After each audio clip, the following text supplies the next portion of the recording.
welcome to welcome to EB DevTech's workshop. Um, so we're getting everything situated here. Let's see, because we do have some other platforms. There we are, just making some quality checks. It hasn't reached YouTube yet. There we are. All right, let me check LinkedIn. Well, what are we talking about today, Laura? Okay, so this week's is we're starting the series of some networking basics, and today you have a lot to cover. Um, oh, by the way, can you pull up the actual presentation? Yeah, absolutely. Let's do it. Let me share. Operating Here it systems, is. networking, cloud, information security, a lot to cover. Yes, there is. Yes, there is. And this is, I'm a nerd about all this stuff. So stop me. Stop me. Um, so let's move on here. Ooh, that's nice. I didn't look at that. Look at that transition. Yep. Beautiful. All right. So the workshop, this is a workshop for everyone. It's really a supportive space for anybody to explore technology solutions and open discussions. Give me 1 second. Something's bothering me over here.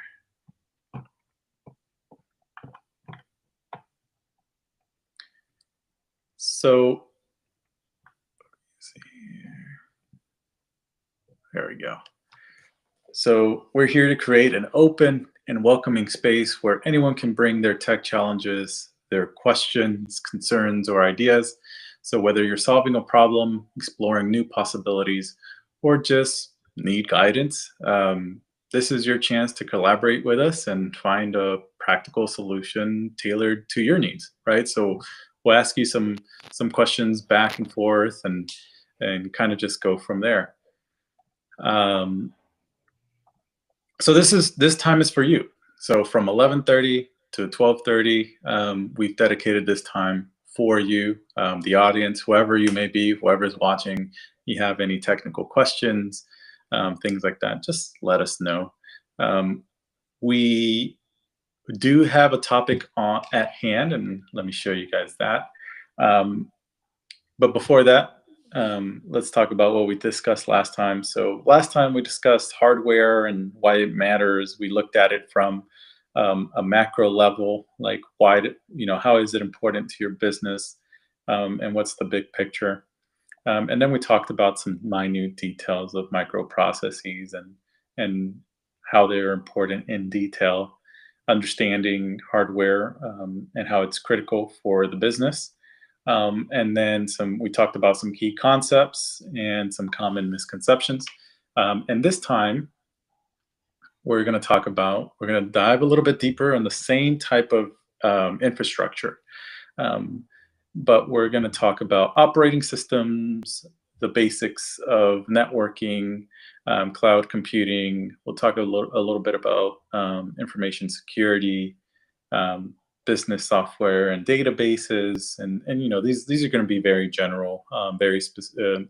We Unless you have specific questions from your perspective, right? We don't know what your business is, so we'll probably just add in some of our perspectives and experiences on some of these things, and kind of go from there. So everything that we're going to talk about today is going to be very high level, generic, um, but you should be able to apply it to where you are in your technology journey for your business or for your hobby. So disaster recovery, and then we'll always talk about some misconceptions here.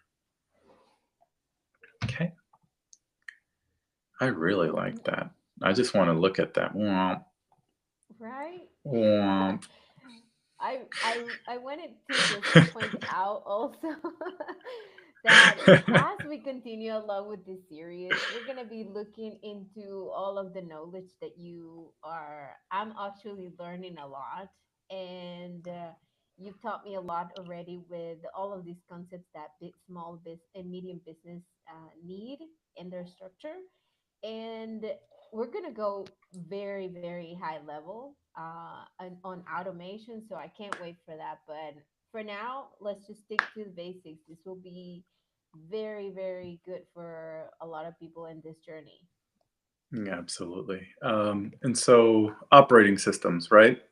So every computer, if you're working on a computer, this is important. If you're a techie, this is important as well, because we'll talk about it, right? So an operating system is really um, a big piece of software that essentially provide. Let me not get too technical. It's just the software that allows your computer to for you to interface your computer. It's everything on your computer is a software. This is the one of those foundational softwares that allows you to interface with your computer. So um, and why is it important? You know, all of the operating systems that are out there um, essentially are the way. And I wish I had a diagram to show you guys, and maybe I'll pull it up later. Um, but your hardware has a hardware component, which has hardware language, which is the most foundational aspect of how a computer operates. But then on top of that, you have an operating system that now is with you in mind, right? It's a personal computer or for business. You know, you have Windows, Mac, Linux, and it was made with you in mind, so that you can use the hardware for whatever your purposes are. There's the three big ones that we know, but there's so many operating systems out there. Um, and you can build your own operating system if you want to. It's actually a lot of work because there's compatibility, right? There's one of the things that we'll talk about here on operating systems with compatibility is that because the operating system is kind of like a translator to tell the hardware what to do. That's kind of why we have really just three main big ones, because it takes a lot of work to translate to that hardware level, and so that's why we have Windows, Mac, and Linux as the big ones. There are others out there, but they have very specific use cases because they're talking to that hardware for very specific use cases. If you're in the electric field, um, or in that big power industry, you've probably have worked with PLCs and things like that, and those are different types of like they're microcomputers and things like that, and they have their own essentially an operating system on there.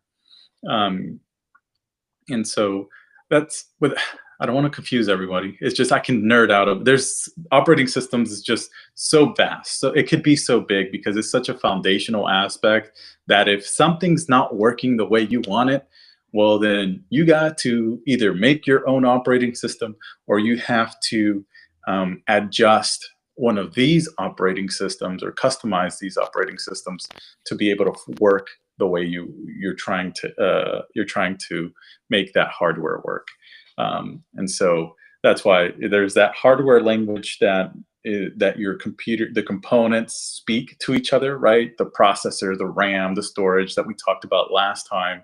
And then the operating system on top of that is what allows you to play around on the screen, have an actual interface, a graphic user interface, or what we nerds call GUIs, so that you're not, you know, back 20, 30, I wouldn't even say 20 years ago, 30, 40 years ago, um, computers were just command line interfaces, right? Or CLIs.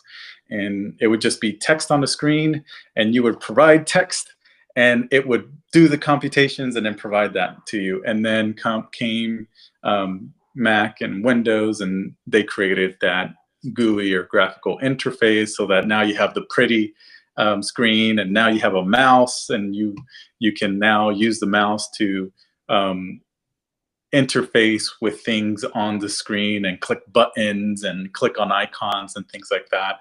And so that's essentially what an operating system does, is that it's a layer on top that helps you understand better, or interface better with your computer or your hardware.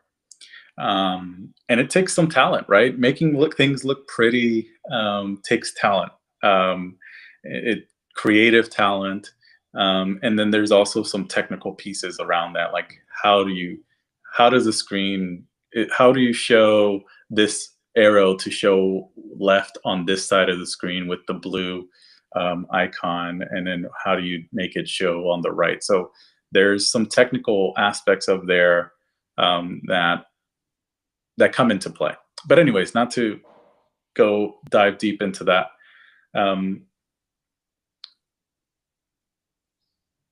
Then there's the programs that run on the operating system that have to be designed for that operating system.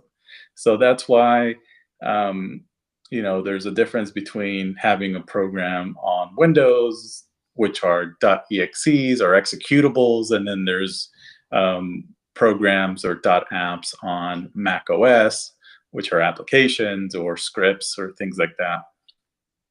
And you can't create a program on Windows and then put it on Mac and expect it to work the same, right? There are two different operating systems. They have two different architectures. They're different languages, right? So one's English, Spanish, and then you have, Linux. So Mac and Linux are the most similar because they're like Unix based systems. So they have a more similar architecture. Windows is actually transitioning into more of a Unix architecture. So I think with Windows 10 or 11, with Windows 11, they're now more Linux based. So now it's a lot easier for building. I would say now it's a lot easier to build. There's still some nuances with Windows, but the gist is there, right? You have to build applications for the operating systems that you think your audience is going to use. And that's very important. Go ahead. I'm thinking out loud over here, but this is super essential when you've had questions from the owners of businesses about how to go from their current state. So yeah, it's a very important discussion. It's one of the main questions is like, hey, what type of shop are you guys? What type of tech shop are you guys? Are you guys a Windows, Microsoft shop? Are you guys a Mac shop? And kind of like that, because the strategy is going to be a little bit different, because how you maintain these operating systems are different between the three, right? Each operating system is its own lane. And so you have to cater to that, and you have to tailor your strategy to those systems. And so the majority of the world uses Windows, and that's ideal for most general environments. It's cheaper. You can find Windows machines at a lot cheaper price, and that's actually one of the first. That's actually how Windows marketed themselves early on in their when they were more of a startup. Is everybody's PC, the personal computer. That's how Windows marketed it. Then Mac. Mac has always been kind of the. I'm biased because I'm a Mac user. I've used both. I actually have both machines. I don't think you can be in the tech world or tech industry without having experience in both of the operating systems. It's just, you know, if you want to be in the tech industry, you want to be informed of all of the technologies, and they're both technology. They're both part of that realm.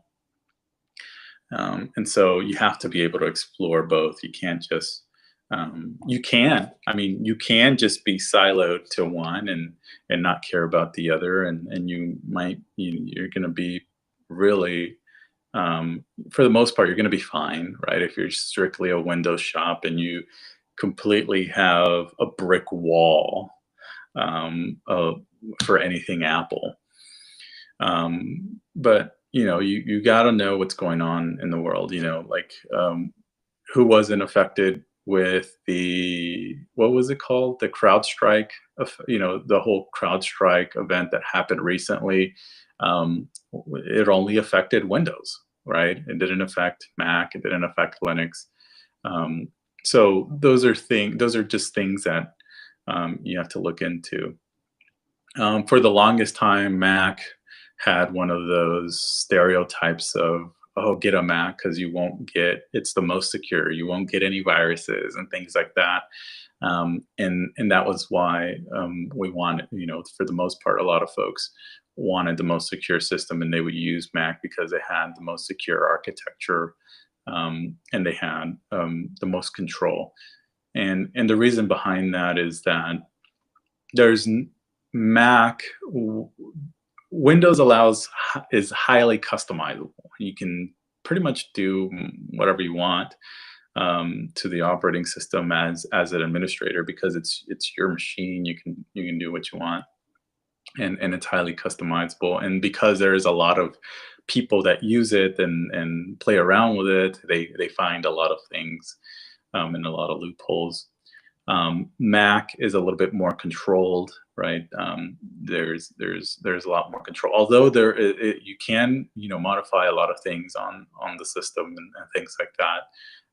It's been designed that way, so the things that you can modify and things like that have been designed for you to be able to play around with it. Other than that, it's you really don't know. Um, Linux is kind of a flavor in between the two. That one is highly customizable, and you can do that's actually why a lot of folks love Linux is that, don't tell me what to do. I'll do what I want. So if you want it to be very restricted, you can. If you want it to be very customized, you can. A lot of Linux distributions, and that's what there's a lot of flavors of Linux. Essentially, so you have Linux as an operating system, and that's kind of like the foundation. And then there's a lot of different versions of Linux that you can use. Some are, you know, if you look at Ubuntu, it's more of an open source system. There's Red Hat. There's so many types. There's so many versions of Linux and distributions of Linux that have so many different use cases that a lot of people switch to Linux because look, I have friends that will tell me, look, I just care about a command line interface. And Linux has distributions that just are command line interfaces. You don't have icons and things on the screen. You know, it's literally just text, and that's all they use it for. And it's very specific because they have a very direct use case. And a lot of Linux, from a business standpoint, why you would use Linux, either you're trying to be extremely cost conscious because it's free in most cases, and you have a very specific use case. For example, you're running a mail server, or you're running anything that is a technology that there is nothing else to be done about that technology. networking, firewall type situations. It's a closed box. You've built it. It's built. You know exactly what you want it to do, and that's it. Then you probably want to build um, a Linux machine as the operating system for that, because it's going to be a lot cheaper. It's not going to take a lot of hardware to run it, and you can kind of set it and forget it, and just make sure that it's constantly updated and maintained. So that's kind of where Linux comes in. Windows and Mac, you have less tech, less tech savvy people that just need to be able to interface the internet, and that those are the mainstream ones. So you need to use applications, things like that. Windows and Mac. Windows, biggest one, and biggest usability because of cost, and because it has a lot of applications that have been natively built for that. Mac, so Windows and Mac are always competing with each other. Mac is also on the same playing field. A lot of what you do on the Windows, you can also do on the Mac, and vice versa. And where Mac usually tends to excel is on that creative side. So if you're a photographer, videographer, game designer, things like that, where if you're some form of designer, you would tend to use more of a Mac because of the hardware, and it's a higher performing hardware, so it's been designed to be able to get you to that output as quick as possible. Where Windows, you might have to spend a little bit more money to be able to output the same thing. I'll put in a little bit of my bias or my experience on the Mac side. Macs tend to just last longer. So I feel like my return on investment with a Mac has always been a lot better than a Windows machine. I've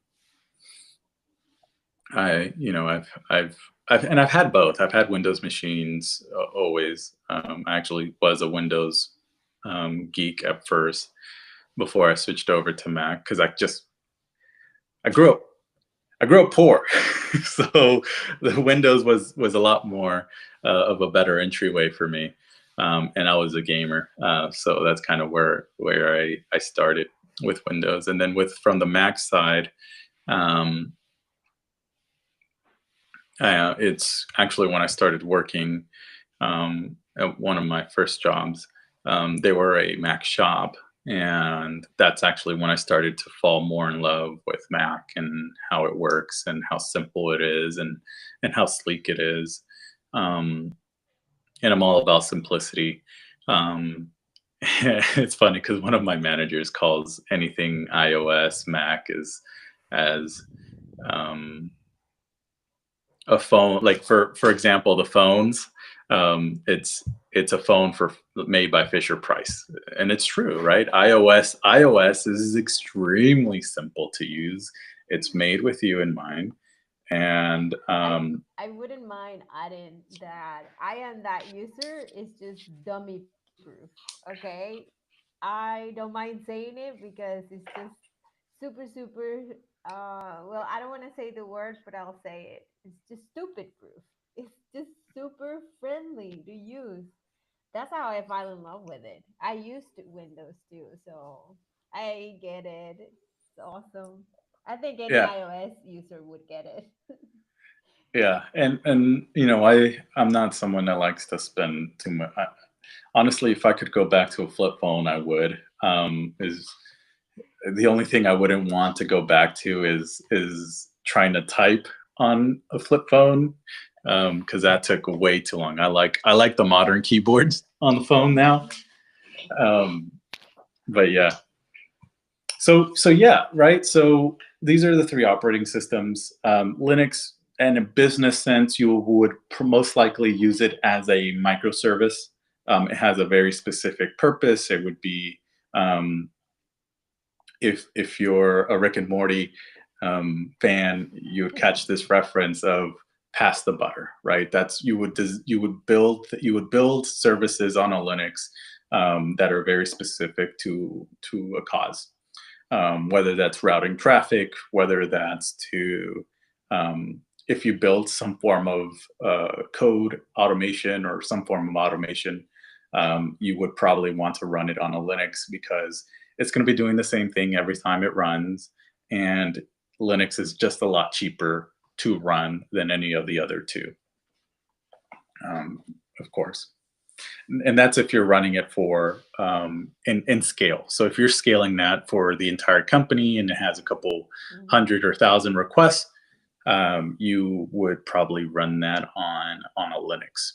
And actually, a lot of the cloud platforms, the reason that they can provide you their microservices and stuff like that, they can provide you some pretty cheap um, services or costs per request, is because they're being run on some form of Linux server or hardware on the back end, right? Actually, Windows is actually, well, Mac has removed themselves from the server space. There used to be Apple servers, and they stopped kind of doing that. But from a business server perspective, Mac used to be in the game. There are Windows servers, and when you compare Windows to Linux, Windows is drastically more expensive from a business server perspective. So things to consider. There's a lot of things to consider here of which operating to use at what scenario. For a personal computer or a business computer, um, usually a lot of folks would choose the Windows route. Actually, something that we didn't add here that is completely missing, which is one of the newer ones, is Chrome. So there's Chrome operating system now, which I would say is a Linux operating system. So Chrome built Chrome OS on top of Linux, um, and again, it has a very specific use case. A lot of Chrome OS is really just a web browser device. It can run, and because a lot of the devices are mainly web browser based, or they're um, or there's some form of JavaScript, which is some form of web browser application or web app, then they can run really good on a Chrome OS. And Chrome OSs are extremely cheap because you don't need um, it doesn't need as much hardware to run, or as much hardware resources to run, because it's built off of a Linux architecture. So that's where you would do here. So what's the best operating system for your business? It depends on your business. Depends on what you do. Depends on who's using it, and the I would say the best organizations use all of them, because that's how you're going to maximize efficiency for the roles, and then also maximize cost effectiveness for the organization.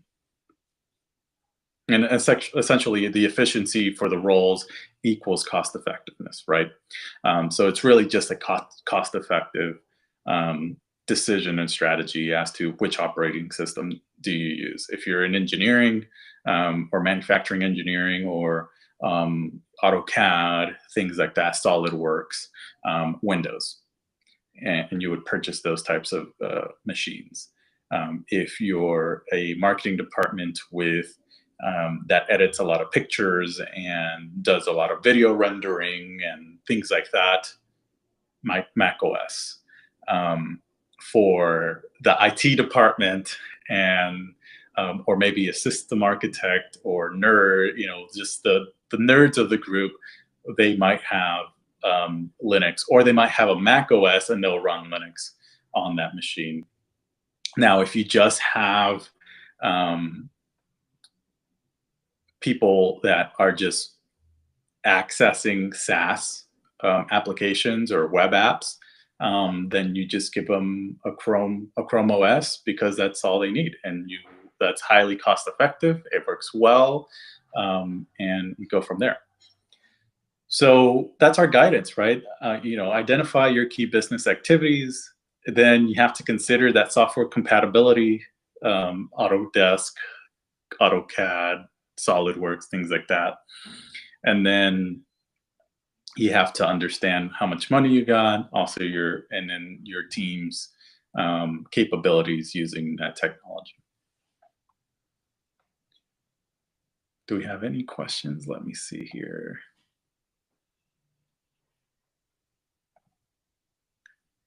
Nope, no questions. Oh, I really like that. I like that transition. I don't know what it is about it, but it's got me stuck every time I see it. I love it. Um, all right, so then after your operating system, then let's talk about some network basics. Um, a lot of people think that Wi-Fi is your internet. No, Wi-Fi is a way that people access the internet. Essentially, it's like a protocol.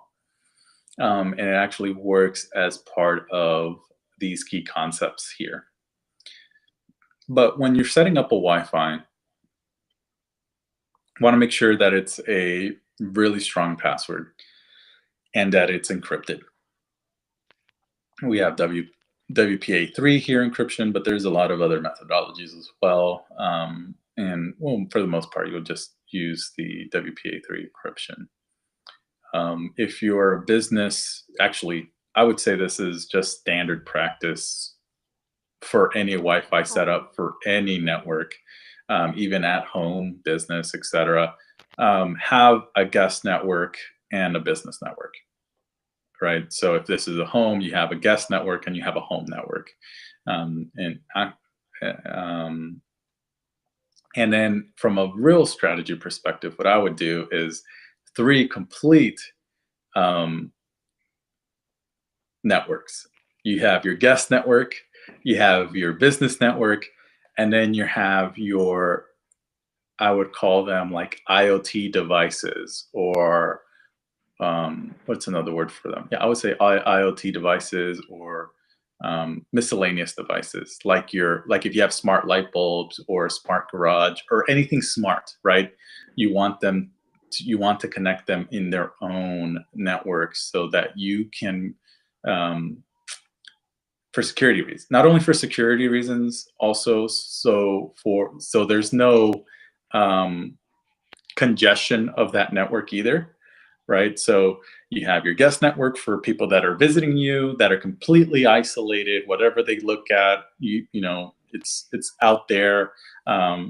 You're separating your risk, and that's all this is doing, right? The reason why we have these different networks is to separate the risks. Um, so you have your guests, you have your business where all of your main users are, and then you have your smart devices. So now you're separating all of the risks, and stuff, and things like that. From the smart device perspective, a lot of the smart devices work on different, what's it called, gigahertz or speeds and stuff like that. So you want to make sure that you're doing there, and then you can also tailor the network to work better for those devices, or prioritize those IoT or those smart devices. You want your light to turn on as fast as possible, right? If you hey, I want to turn on this light, or hey, I want to play this music, you want that to have a better connection, or a more direct connection, or better response. And so that's how you do it. Yeah, Then with this configuration, you mean if you have this high internet speed service, and but you don't want all of these devices to be connected to your main service, you separate them in this, I guess, a wisely manner, so that they don't eat up all of your what's it called? That was a good word that you say. kind of like your connection. You don't want them to be using your whole potential of your service, because, and besides of the security reasons that you said. So that's really very important. I mean, even at the house level. Exactly. And I have, this is how I have my home set up. There's multiple networks for, I have gas at home and for my devices. And it also, when you're reviewing your network and you're analyzing it, it makes it a lot easier as well to understand, hey, are these people supposed to be here? And it makes it a lot. It's a lot better list to look to look through. A lot more. It's a lot easier to look at the data. And then you have cybersecurity essentials, right? So you should have a firewall, home or business. A lot of home networks have that come with firewalls. And when we talk about key concepts, so I'll dive a little bit deeper on firewalls. Make sure you have all of the software updated. And here we have train employees on recognized phishing. I would say this train employees on cybersecurity, right? Like it's just cybersecurity essentials. Um, Phishing is also important, but one of the key things with a network setup is always going to be the users, right? Making sure that they're not going places they're not supposed to, because that exposes you, right? You can think of your network kind of as a little village, and then there's bad actors out there, and as long as your village is only following the the main highways, right? And not going into the woods or not steering off the road and things like that, then they might not run into things that they don't want, that might cause your network harm. And so that's kind of the things there from a cybersecurity perspective.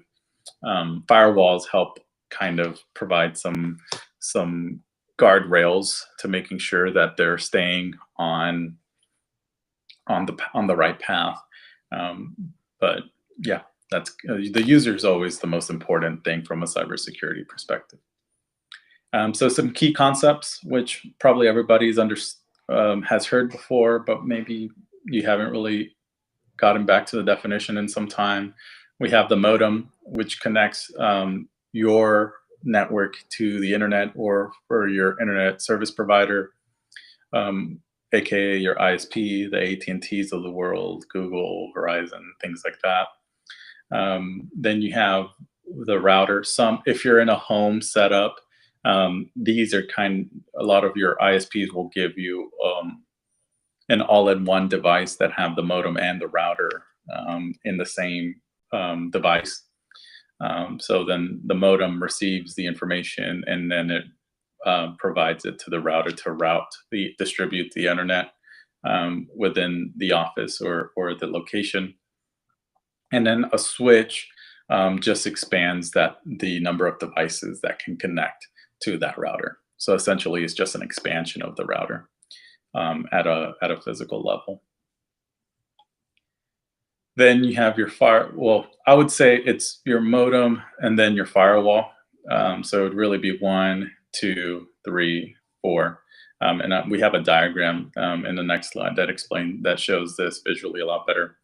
And then your firewall is just the rules that you set in place that protects your network, and it filters incoming and outgoing traffic, and prevents people that aren't authorized to be inside, and protects you from a lot of cyber threats. If you've heard about DDoS, or denial of service attacks, they are tailored to attacking your network, right? So they're going to saturate your network so that you can't use it, essentially overloading your router or overloading your modem, or your switch, any of these things, so that you can't get your request in or out. And so the firewall actually helps with that. And they actually have some protocols in place that if it can detect that there is a denial of service happening, that it will block that so that your message can go through. So that's one of the important things of a firewall. Whoa. Awesome. So here's how it flows, right? So it goes from a modem. You have you're requesting internet. You're going to google.com, and so it comes from your ISP. Then it goes to your firewall to figure out, hey, is this allowed? And then it goes to your router to say, hey, where? So if it passes your firewall, I mean it's allowed. And then your router is what says, okay, who asked for this, right? Who do I need to send the google.com page to? And then you might be connected to a switch, which is just an extension to the router of saying, hey, where is this? Oh, that came from this switch. And then the switch will say, hey, that came from this end device, right? So then it goes to your PC or your phone or your smart devices in that case. So this is just how a basic network works. So it goes from your ISP, it gets filtered through your firewall. Your router then, once it's been approved from your firewall, says, hey, this is okay. Your router will then just send it to, just start routing it to the right device. From the user perspective, this happens in milliseconds. Yes. Yeah. And if it's any slower, that's where like, man, my internet's slow, and you start complaining, and then you call your ISP and you're like, hey, my internet sucks. Yes. Or you can call us. Exactly. Yeah. And a lot of the time, and a lot of people, what happens is it's not their ISP's fault. It's either a firewall problem or it could be a router problem. Most of the times it's not a switch problem, but it could be a switch problem. It could, any of these things could be a problem. It could be the ISP. Most of the time it is, right? Because when we're talking about firewalls, routers, and switches, these are the types of things that I'm saying would probably run on a Linux machine. They have a very specific use case, and they do the same thing every single time. A firewall is supposed to filter. A router is supposed to route. A switch is supposed to extend the router and be a switching device to extend the amount of devices that can be connected to this network, right? It's a network extender. And so these are very basic devices with the very direct use cases, and a lot of these are actually built upon some form of Linux hardware or Linux operating systems and things like that. Where was I going with this? And so these could be problems. Hey, why is my internet slow? Well, your firewall is taking a long time to filter through it. Or it is stuck there. It goes to the ISP, it comes to the firewall, and it's just idling there. Or it's stuck at the router. The router doesn't know where to send it, right? Usually you don't have problems with the switching device, because I would say that this switch device is actually one of the most basic devices that there is in the network. Actually, it is the most basic device in the network, because all it's supposed to do is, oh, this is for this, it does this. That's all it does. Or it does this. That's all it does. And that's the same thing that a router does, but at a more it's a little bit more sophisticated at that point.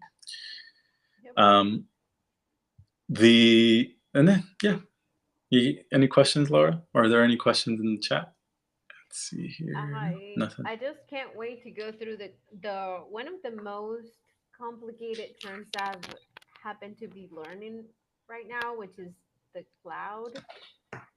I'm thinking the networking are essentials just to know the foundations of how it works, because the cloud does the same thing, but it doesn't. No, it does. Everything that we talked about in the basic, that is how the entire internet works. Okay. Everything in the so it's just we could call them nodes, right? You have little cities, you have metro metropolitan areas. So think about it. I would also think of the network as a city and roads and all the roads that connect them and things like that. That is really how that works. And then cloud computing are just metropolitan areas. Yep. Okay. And then Yeah, that's within a great there, yeah, analogy. Yeah. yeah. And so from a cloud computing perspective, it's the same it's the same methodology. Mm-hmm. Just it's all in one place, and you can control who gets access to what and who can see your network and things like that. But it's all using the same basics Yeah. of, I have an internet provider, I have a firewall that tells me who can come in and who can come out and who has access to what and who doesn't have access to what and who can talk to me. And then the router as to, hey, when this comes in, you send that over there, right? Yeah. So This it's still the same. I thought this was super essential to know how what strategic steps can a company make next, because there are just so many trends for the cloud to just give you, I guess, a better business, to provide for your clients. So it's just amazing. Yeah, and then from a cloud computing perspective, I mean, from a network perspective, it has been talked about so much, and it's one of the pillars to computing and how technology communicates to each other. It's part of the communication process that it's been beat to death. It's been defined. The best practices have already been defined, um, and although there are improvements, a lot of the improvements have been on performance and scalability and things like that. But the actual foundations of how it works has probably not changed in some time. Mm-hmm. And so when we get into cloud computing, um, what is cloud computing, right? So cloud computing is just a computer that's not here. um, People think, you've heard like, oh, it's in the cloud, or oh, um, I have a cloud software or a cloud infrastructure. What does that mean? It just means that you've taken the responsibility of having the hardware locally and provided that responsibility to someone else, like Google or Microsoft or AWS or any. It's essentially a data center, right? Cloud, it's really just data center. If I remove cloud from the name, it's just data center computing. Mm-hmm. Um, and so, and that's all it is. It's essentially, a lot of companies used to have their own server closets and things like that, and they would have all of the computing be local. Um, and it's just, you would need to have your own IT department to maintain it. If your servers went down, you have to figure out what happened and things like that. And you have to purchase the hardware, which the hardware could be very expensive. You have to worry about the cooling and the temperatures of the servers, and that could be expensive. So it's a farm, right? It's like taking care of a farm. There's you have to constantly maintain it. You have to constantly make sure that that all the servers are doing well, and things like that. And so what you're doing is letting go of that physical responsibility and letting Google, Microsoft, or AWS, take care of that, or any of those data centers take care of that as a service for you. And that's what you're really paying for. Is just you're paying for that service, and it's relatively a lot cheaper in most cases. Um, at From an upfront cost perspective, It is a continuous cost, so that's something that we would have to look into from a strategy perspective, as Mhm. to, okay, what, is this something that's really important here? It also depends on I would say geography is really important as well, because if you're in a disaster prone area, like Houston, or anywhere where hurricanes and earthquakes and things like that are prone, or tornadoes are prone, where you have a server room and tornado comes through and it's all gone, then um, that that could really make or break your business. Um, so that's where these cloud services come into play, where they have redundancies. So if something were to happen to that device at that Just in case. specific, just in case, you'll be able to pick it up, and that's part of the service that they provide to you. It's included in the cost that you're paying as well. Not only are you paying for the service so that you can use it as if you were here, as if it was local, but you're essentially also paying a little bit of insurance on it to make sure that you never have to worry about where's your data and things like that. So, so what is cloud computing? Right, it stores and access data or application securely over the internet. It's just a computer, just not here. It's in a data center, and so you don't need expensive hardware or any on-site servers. So the only thing that you would need on site would probably be some good networking strategy, a good network strategy, and a good firewall. And so that's the only thing that you would have to worry about on site, which we also provide that as a service. Um, We again, us. have Go ahead. we have just a more to cover. Let me go. I'm So talking too much. I can cover all of this really fast, right? Why is it a we cost-effective solution? Go ahead. we I mean, I love how you went just a little bit more on the network because that's super essential. I thought those terms were just like really good to grasp essentials.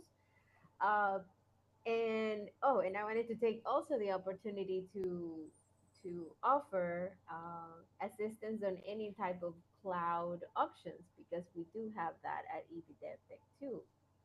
Exactly. Um, Yeah. and so go on. I can't wait to go through the information security and also the How databases and the recovery planning. So How that's about this, great. Laura? We do it. Hmm. We stop here and we do that next time, and then Yeah. that way next Tuesday's covered.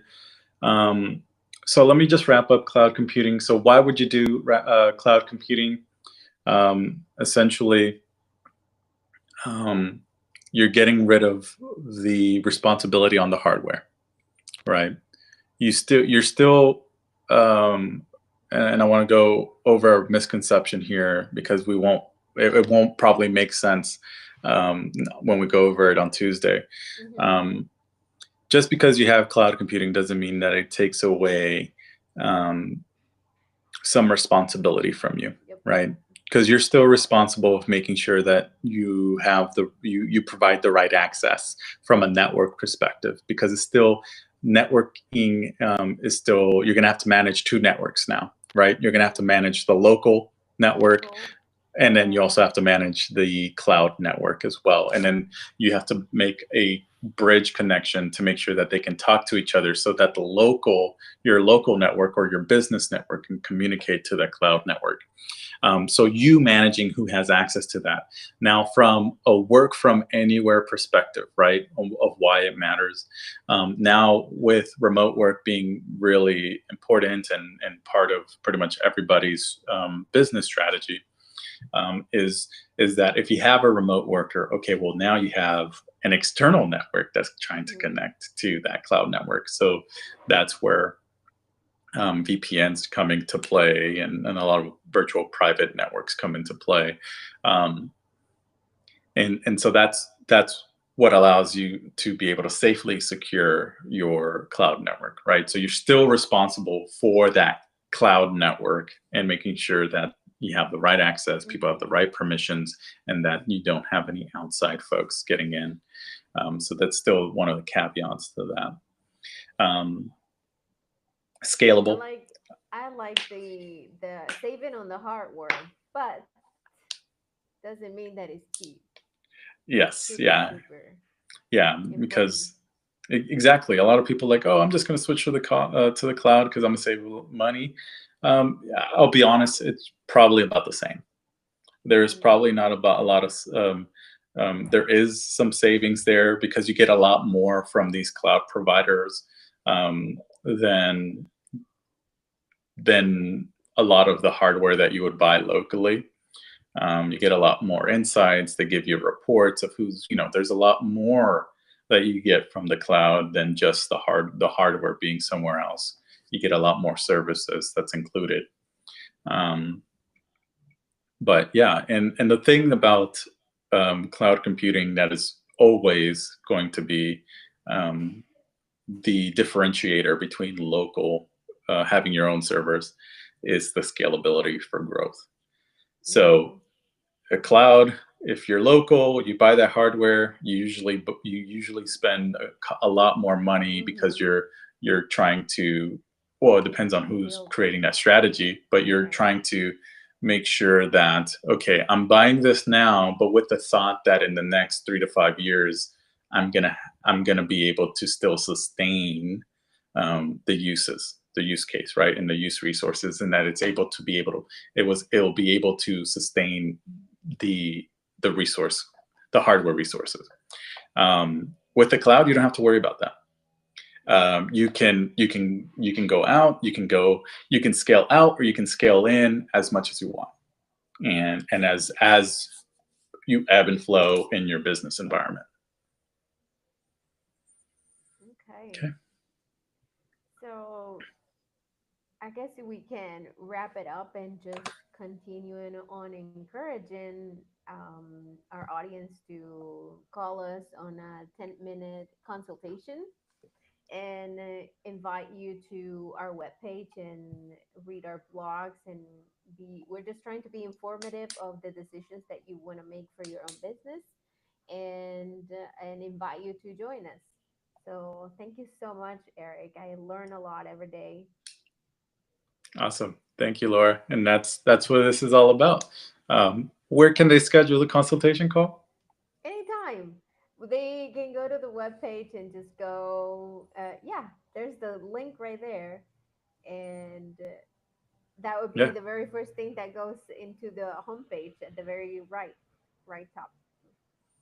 Awesome. All right, everyone. Thank you so much for tuning in, and we hope this provided you some insights. And we'll see you on Tuesday and next Thursday. See you. Take care. Bye. Bye.